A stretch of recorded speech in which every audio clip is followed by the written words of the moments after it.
जोहार मित्रांनो, दामू मोळे क्रिएटिव्ह चॅनलमध्ये आपलं सहर्ष स्वागत आहे। आज आपण शिक्षक भरती पवित्र पोर्टलच्या बाबतीत आपण माहिती घेऊ आणि त्यानंतर पेशा क्षेत्रातली जी शिक्षक भरती आहे ती शिक्षक भरती जी सुप्रीम कोर्टामध्ये याचिका प्रलंबित आहे त्याची सुनावणी जी पुढे गेलेली आहे त्याचं पुढे काय होणार आहे आणि तो संबंधित मॅटर काय आहे तो आपण जाणून घेऊ। त्यानंतर रयत शिक्षण संस्थेची जाहिरात आलेली आहे, त्या जाहिरातीमध्ये अनुसूचित जमातीच्या जागा का दाखवण्यात आलेल्या नाही त्याची पार्श्वभूमी या व्हिडिओच्या माध्यमातून बघणार आहोत। तर चला तर या व्हिडिओला आपण सुरुवात करूया। पवित्र पोर्टल जी सूचना आली होती त्यामध्ये स्पष्ट आहे की 29 तारखेला म्हणजे 29 जानेवारी 2024 पासून आपल्याला जाहिराती ह्या आपल्या लॉगिनला दिसतील। याचा अर्थ की जर 29 तारखेला आपल्या लॉगिनला जर जाहिराती दिसल्या तर पसंतीक्रम त्याच दिवसापासून सुरू होण्याची जास्त शक्यता आहे आणि तसंच होतं। जाहिराती आपल्याला अगोदर दिसल्या आणि नंतर प्रेफरन्स असं काही 2019च्या भरतीमध्ये एकंदरीत नव्हतं। तर आताही तीच गोष्ट होण्याची शक्यता आहे आणि त्या संदर्भामध्ये आपल्याला तसं उपसंचालक कार्यालय असेल किंवा आयुक्त स्तरावरून ज्या सूचना येतात पवित्र पोर्टल शिक्षक भरतीच्या संदर्भामध्ये तर त्या आपल्याला तशा सूचना अगोदर देण्यात येतील। आता ज्या काही जाहिराती अपलोड झालेल्या आहेत त्या जाहिरातीमध्ये जास्तीत जास्त पदं ही 22,000च्या वर गेलेली आहेत। त्यामुळे ह्या सगळ्या जागा आहेत त्या जिल्हा परिषद, महानगरपालिका, नगरपालिका आणि संस्था अशा पद्धतीने ह्या सगळ्या जाहिराती आहेत। एकंदरीत मध्ये या गोष्टीचा विचार केला तर आता अशा मागण्या पुढे येत आहेत की अजून मुदतवाढ मिळाली पाहिजे, पण ऑलरेडी एका अभियोग्यताधारकाच्या प्रश्नाला उत्तर देताना आयुक्त सूरज मांढरे साहेबांनी स्पष्ट सांगितलेलं आहे की ही प्रोसिजर आता पूर्णत्वास गेलेली आहे, आता ते काही शक्य नाही। त्यामुळे काही लोक मागणी करतात की अजून मुदतवाढ द्या आणि जेणेकरून ज्या काही संस्था आहेत त्या संस्था पवित्र पोर्टलला येतील, पण ती शक्यता नाही की ते होईल। आता जी काही भरती प्रक्रिया आहे ती भरती प्रक्रिया आचारसंहितेच्या आत घडवून आणायची असेल तर आता ह्या गोष्टी पुढे सरकणं गरजेचं आहे आणि त्या सरकायला हव्यात, अन्यथा ही भरती प्रक्रिया आचारसंहितेमध्ये अडकण्याची दाट शक्यता आहे। आता ही पण माहिती पुढे येते की आयुक्त स्तरावरून निवडणूक आयोगाला पत्र दिलं जाईल आणि मग ते अडकू नये म्हणून त्या दृष्टिकोनातून पावलं उचलली जातील। ह्या कितपत खरी गोष्टी आहेत माहिती नाही, परंतु एकंदरीत एक निवडणूक आयोग ही स्वायत्त संस्था आहे आणि त्यामुळे जर आयुक्त महोदयांनी पत्र दिलं ते अटकेल का नाही अटकेल का ते शेवटी निवडणूक आयोगावरती डिपेंड असेल। त्यामुळे ह्या भानगडीत आयुक्त महोदय पडतील का एकंदरीत प्रश्नचिन्ह आहे। त्यामुळे भरती प्रक्रिया ही सुरू या चालू आठवड्यामध्ये पसंतीक्रम हे येणंच अपेक्षित आहे। ते झालं तर आणि तर फेब्रुवारीच्या एंडपर्यंत सगळ्या गोष्टी पूर्णत्वास जातील अशी एक आशा ठेवायला त्या ठिकाणी कुठलीही शंका मनामध्ये राहत नाही।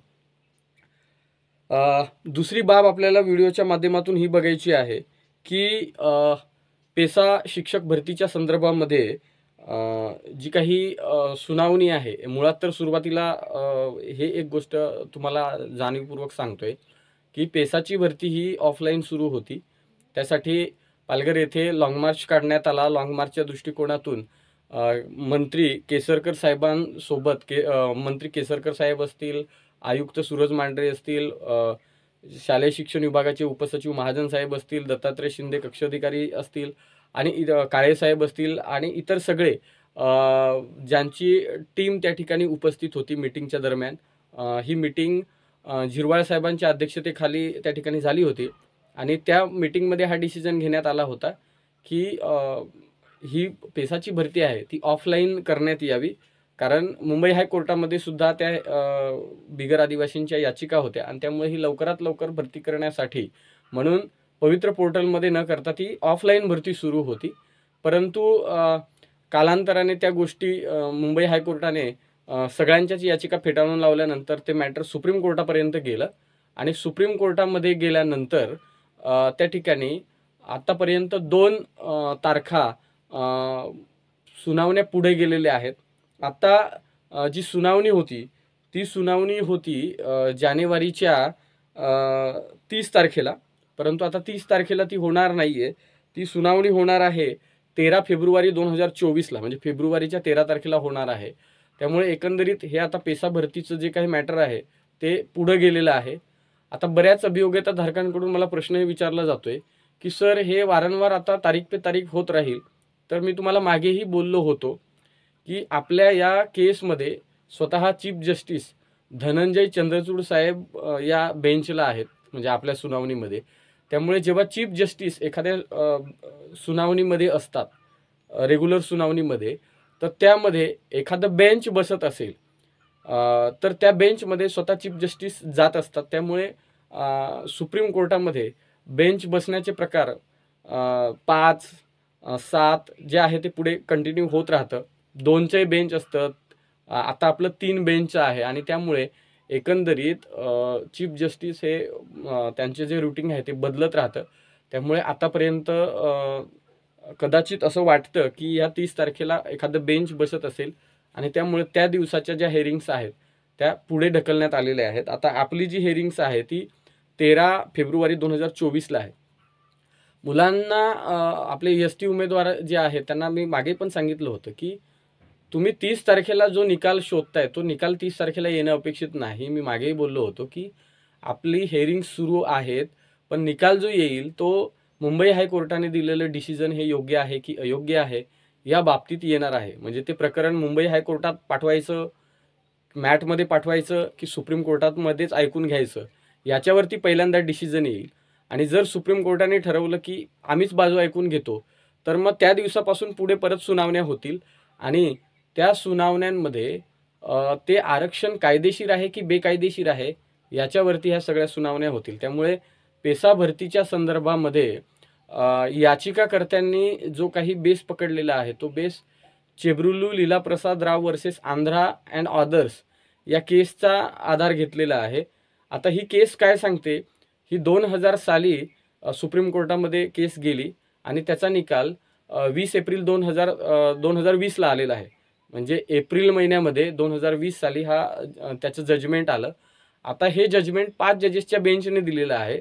त्याही केसमध्ये स्वतः चीफ जस्टिस त्यावेळेसचे होते आणि त्या जजमेंट आल्यानंतर त्याचा बेस आता तो या केसमध्ये, महाराष्ट्राच्या केसमध्ये पकडण्यात आलेला आहे. त्यानंतर झारखंडची जी सत्यजित कुमार वर्सेस झारखंड सरकार ही जी केस आहे ती सुप्रीम कोर्टामध्ये 2022 साली निकाली काढण्यात आली आणि त्याचा बेस या ठिकाणी पकडण्यात आलेला आहे बिगर आदिवासी याचिकाकर्त्यांची याचिका वाचल्यानंतर.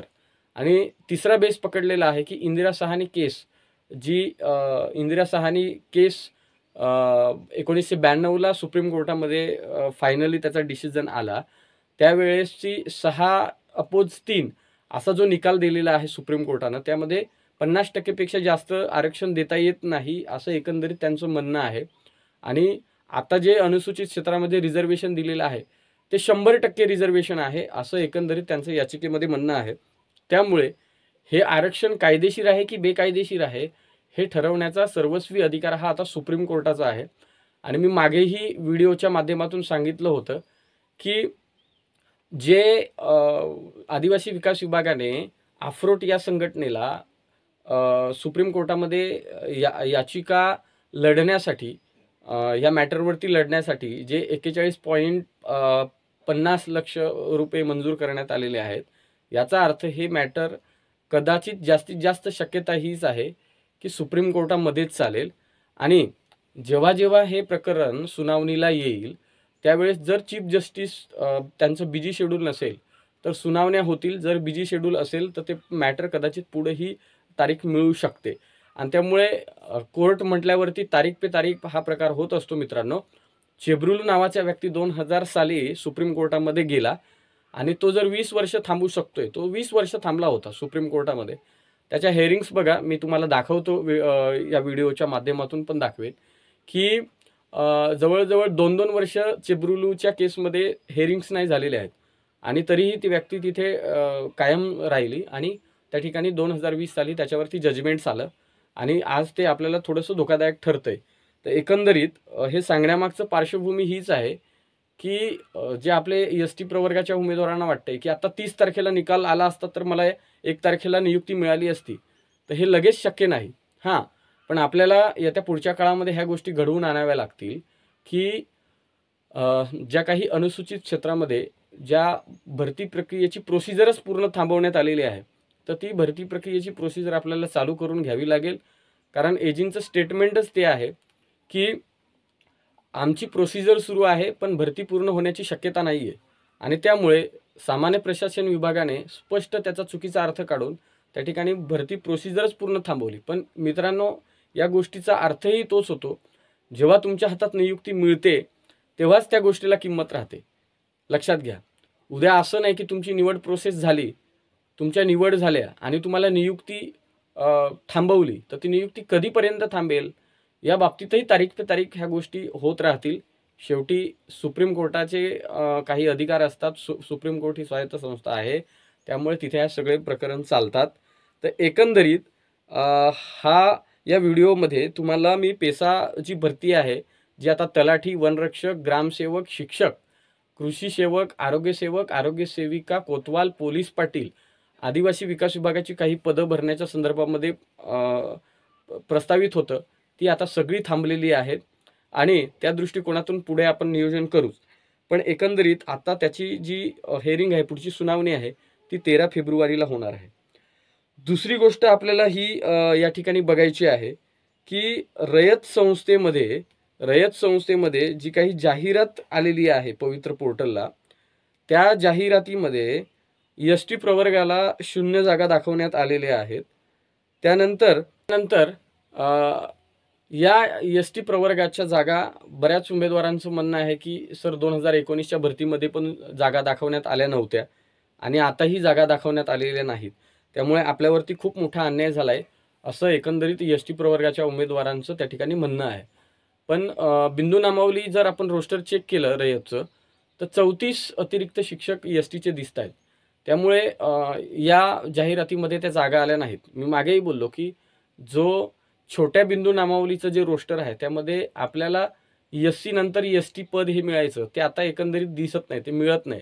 आणि त्यामुळे आपल्यावरती खूप मोठा अन्याय झाला आहे. तो बिंदू नामावली रोस्टर घोटाळा जर उघडकीस आणला, तर बऱ्याच गोष्टी पुढे येतील. 1997 मध्ये छोट्या बिंदू नामावलीत आता मागेपर्यंत ह्या सगळ्या गोष्टी फॉलो व्हायच्या.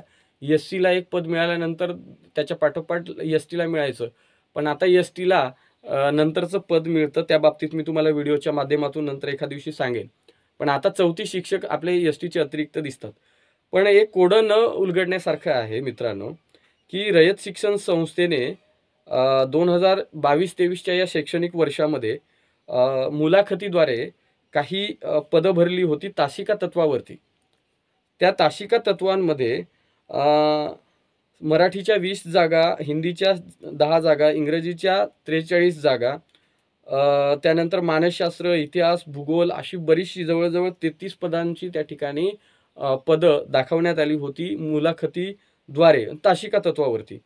आणि त्यामध्ये अनुसूचित जातीला 63 पदं, अनुसूचित जमातीला म्हणजे एस-टी प्रवर्गाला 34 पदं, विमुक्त जाती अला 15 पदं, भटक्या जमाती बला 12 पदं, भटक्या जमाती कला 17 पदं, भटक्या जमाती डला 10 पदं, विमुक्त मागास प्रवर्गाला 10 पदं, इतर मागास प्रवर्गाला 93 पदं आणि अराखीव 186 पदं असं आरक्षण देऊन तासिका तत्वावरती त्या ठिकाणी त्यांनी तासिका तत्वावरती पदभरती केली.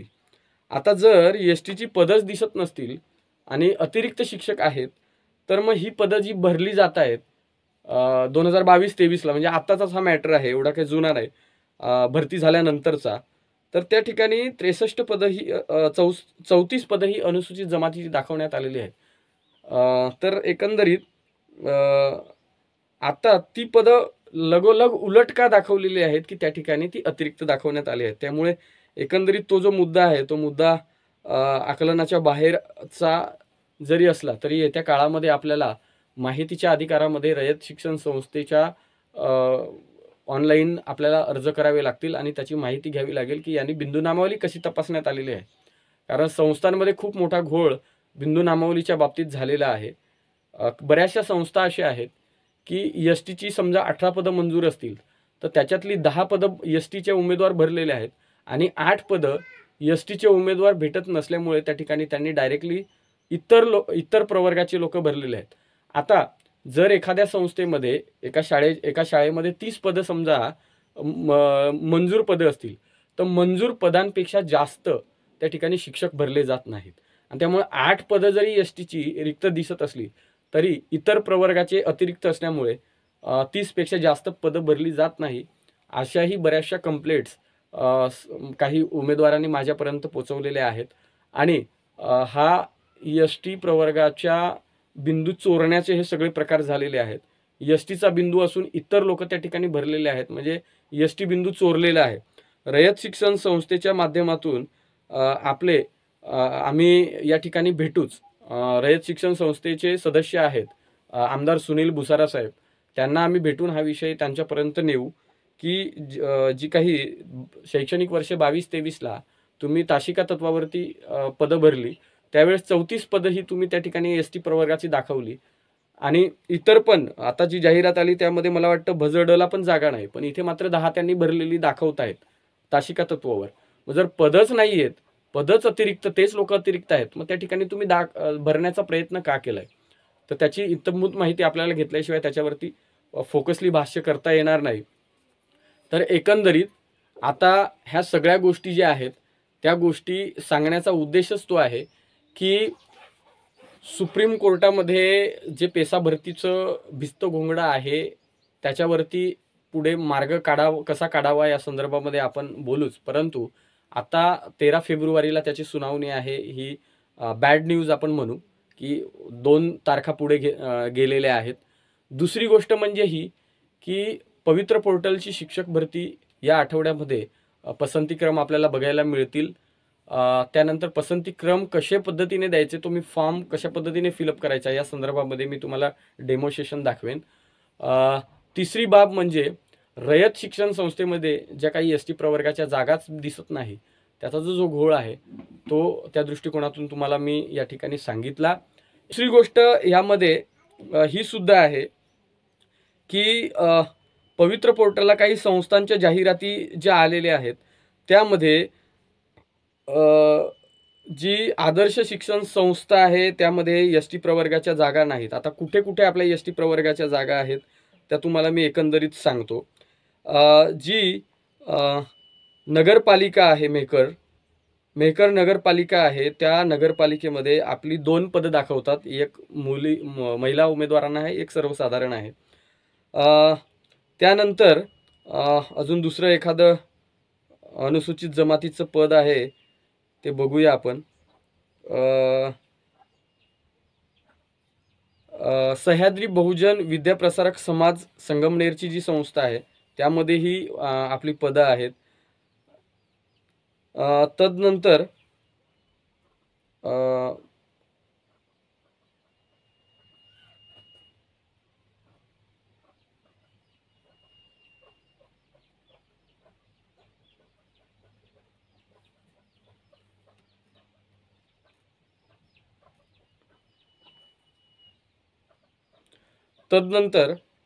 जी सह्याद्री शिक्षण संस्था यशवंतराव चव्हाण विद्यालय यशवंतनगर कराडची आहे, तिथे आपल्याला एक पद आहे.